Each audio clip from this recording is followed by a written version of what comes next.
Hello friends, आज हमारे पास questions है इक्विवेलेंट रेजिस्टेंस को निकालने के लिए। ये प्रॉब्लम थोड़ा सा सीरीज और पैरेलल का कॉम्बिनेशन है, तो इस प्रॉब्लम को सॉल्व करके हम लोग सीरीज और पैरेलल के कॉम्बिनेशन को और इसका कॉन्सेप्ट और क्लियर करते हैं। तो यहाँ पे हम देख सकते हैं ये पॉइंट ए और बी है जो पूछा जा रहा है क्वेश्चन में। Find the equivalent resistance between points a and b. तो पॉइंट्स ए और बी ये है, ये रेजिस्टेंस कनेक्टेड है 5 ओम 10 ओम 5 ओम ये दिए हुए हैं। तो पहले हम लोग कहाँ से स्टार्ट करें ये हम लोग को देखना है। ये तो क्लियर है कि इन दो पॉइंट के बीच हम लोग को इक्विवेलेंट रेजिस्टेंस निकालनी है, तो एक्चुअली हम लोग लास्ट से देखते हैं यहाँ पे। तो अब आप देखो, सपोज यहाँ से कोई करंट अगर फ्लो हो रहा है, यहाँ से मतलब कैसे आ रहा है, मैं अभी करंट के बारे में डिस्कस नहीं कर रहा हूँ। यहाँ पे कोई करंट आया, ठीक है, लेट्स से आई वो, तो ये करंट 2 ओम और ये 2 ओम, तीनों 2 ओम के थ्रू क्या है, सेम करंट पास कर रहा है। और हम लोगों ने पढ़ा है कि अगर रेसिस्टर्स के थ्रू सेम करंट पास करेगा तो वो सीरीज में होंगे। तो इसका हम लोग इक्विवेलेंट रेजिस्टेंस निकाल लेंगे। इसको मैं R1 बोलता हूँ, 2 बस इसको ऐड करना है, अलजेब्रिक 6 ओम ये आ गया। तो इस सर्किट को हम लोग फर्दर रिकंस्ट्रक्ट कर सकते हैं। A 5 ये करना बहुत आसान है। आप जो रेजिस्टेंस का इक्विवेलेंट रेजिस्टेंस निकालते जाइए और सर्किट को रिकंस्ट्रक्ट करते जाइए।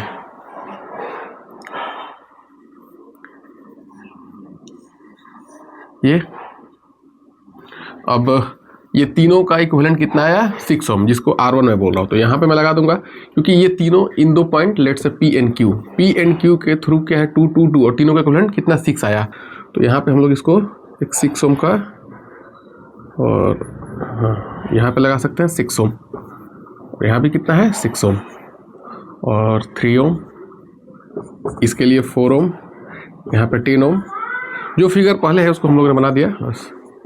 फिर हम लोग क्या देख रहे हैं, अब ये जो पॉइंट है ये तो P और Q, हाँ P और Q, और P और Q के थ्रू दो रेसिस्टर्स है। ये रेसिस्टर 6 ओम का ये भी P और Q के थ्रू है, और ये रेसिस्टर 6 ओम ये भी P Q के थ्रू कनेक्टेड है। तो दोनों के थ्रू क्या है, सेम पोटेंशियल डिफरेंस है। इसका मतलब दोनों क्या है, पैरेलल में है।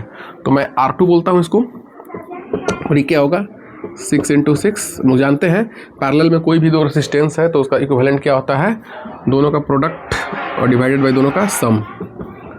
36 12 3 ओम। तो इन दोनों की इक्विवेलेंट कितनी आई मुझे, ये 3 ओम आई। और मैं फिगर को फर्दर यहाँ पे बनाता हूँ, देखिए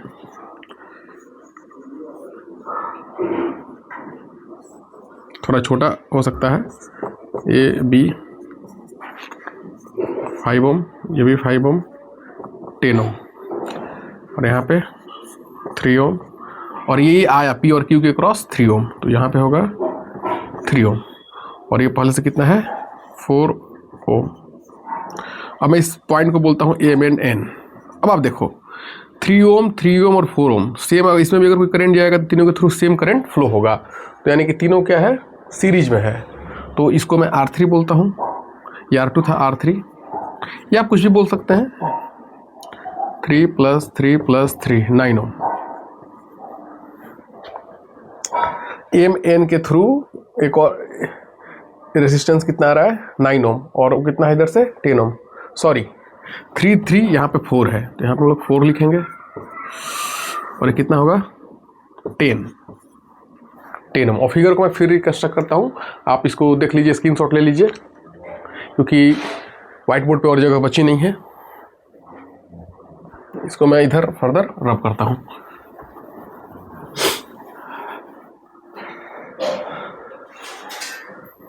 मैं इसी फिगर को फर्दर रिकंस्ट्रक्ट करता हूँ। ये पॉइंट क्या है मेरा M, और ये क्या है N। अब M और N के थ्रू 10 तो है, बट इधर से ये करते हुए कितना आया 3 3 6 4 10, यानी कि मुझे इसको हटा दूंगा, मैं इसको हटा के फर्दर 10 ओम तो पहले से है। अब जो इन दोनों के बीच इक्विवेलेंट रेजिस्टेंस आया ये भी कितना है 10 ओम। थोड़ा सा इसको बड़ा बनाते हैं, 10 ओम। अब देखिए ये दोनों जो 10 ओम के रेसिस्टर से क्या है, M और N के थ्रू पैरेलल में है, क्योंकि दोनों के थ्रू क्या है, सेम पोटेंशियल डिफरेंस है। तो अब इनका इक्विवेलेंट क्या होगा, यहाँ पे लिखता हूँ मैं, इसको मैं R4 लिखता हूँ। ये भी दोनों क्या है, पैरेलल में है। तो पता है 10 × 10 10 + 10 120, ये कितना होगा R4 5 ओम। मतलब इन दोनों के इक्विवेलेंट M और N के थ्रू कितना होगा 5। तो इस फिगर को फर्दर हम लोग रिकंस्ट्रक्ट करते हैं। ये अपना 5 ओम और ये जो M और N था, ये पॉइंट जस्ट मैंने पॉइंट दिए हुए नहीं थे, लेकिन मैंने समझने के लिए और बेटर अंडरस्टैंडिंग के लिए इस पॉइंट को मैंने ड्रॉ किया। ये कितना आया 5 ओम और यहाँ पे ये ऑलरेडी कितना है, ये भी है 5 ओम और ये है पॉइंट B। इसको मैं हटाता हूँ, इससे काम हो चुका है। अब देखिए, अब RAB और तीनों देख सकते हैं, तीनों सीरीज में कैसे अगर कोई करंट फ्लो होगा तो कहीं से कोई डिवाइस सेम करंट इस रजिस्टर के थ्रू A से जा रहा है और B से वापस सेम करंट आ रहा है। अगर I जा रहा है तो I, मैंने जस्ट कॉन्सेप्ट को क्लियर करने के लिए हर जगह पे I डाला है। ऐसा नहीं अगर कोई सेल लगी हो और करंट आए तो वो तो डिवाइड होगा, जो हमारा रूल है किरचॉफ्स रूल का, उसके अकॉर्डिंग। तो तीनों क्या है, सीरीज में है, तो तीनों को ऐड करेंगे 5 + 5 + 5, ये होगा 15 ओम। तो हमारा जो इक्विवेलेंट रेसिस्टेंट है पूरे सर्किट का पॉइंट A और B के बीच, वो कितना होगा 15 ओम। तो देखा आपने, थोड़ा सा क्वेश्चन ये पहले से हल्का सा ज़्यादा टफ तो नहीं कर सकते, लेकिन ठीक है। तो और भी देखते हैं, कैसा भी क्वेश्चन हो, बस हम सीरीज और पैरेलल का जो कॉन्सेप्ट है कि सेम करंट सीरीज में फ्लो होता है और पैरेलल में है तो सेम पोटेंशियल, इसको यूज करके हम कैसा भी क्वेश्चन बना सकते हैं। तो नेक्स्ट वीडियो में और हम लोग थोड़ा और कॉम्प्लेक्स, वो क्यूबिक टाइप और आगे और क्वेश्चन देखते हैं, ठीक है। तो नेक्स्ट क्लास में हम लोग मिलते हैं।